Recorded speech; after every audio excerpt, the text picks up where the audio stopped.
So today I'm diving Crystal Rock Lake in Wisconsin to hook up a camper that fell through the ice that was used by ice fishermen. By the time I got there, they already had the hole cut, so I geared up and got in the water, and hanging from the ice above me was this camper. They had 3 chains drop through the ice in like 8-inch holes. I had to hook a strap to the axle behind each wheel, hook it to the chain, and then another one from the center of the axle to a chain at the back of the camper. You got that tether? Yeah.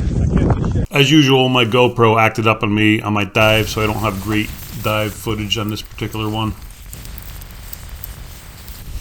So apparently some ice fishermen dragged this camper out onto the lake with a 4-wheeler sometime, I think early December. They parked it, which is pretty common, and came back later when the weather was, we had a little warm spell in December, and it started sinking through the ice. They tried pulling it out with their 4-wheeler and just made it worse. It eventually dropped through the ice, but had enough air in it to allow it to float, and then the ice formed back around the camper just under the roof. Justin Kohn does a lot of these retrievals.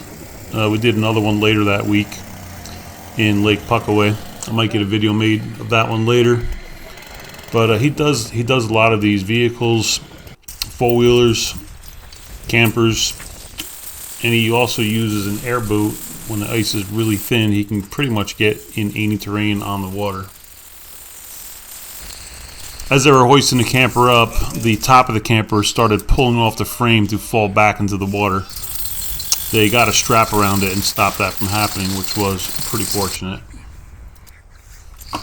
This camper had a lot of extra weight on it because it was floating at the surface of the water. It actually had a, 8 or 10 inch chunk of ice on the ceiling when we pulled it out, so it was very top heavy. Once the camper was on the surface and leveled out, we could not winch it back any further. We had to get another cable over the top onto the tongue in the front of the camper to get some weight off of there, and then it was able to roll back. Justin did not trust the ice on the front side of the camper, which is why we could not pull it from the tongue side.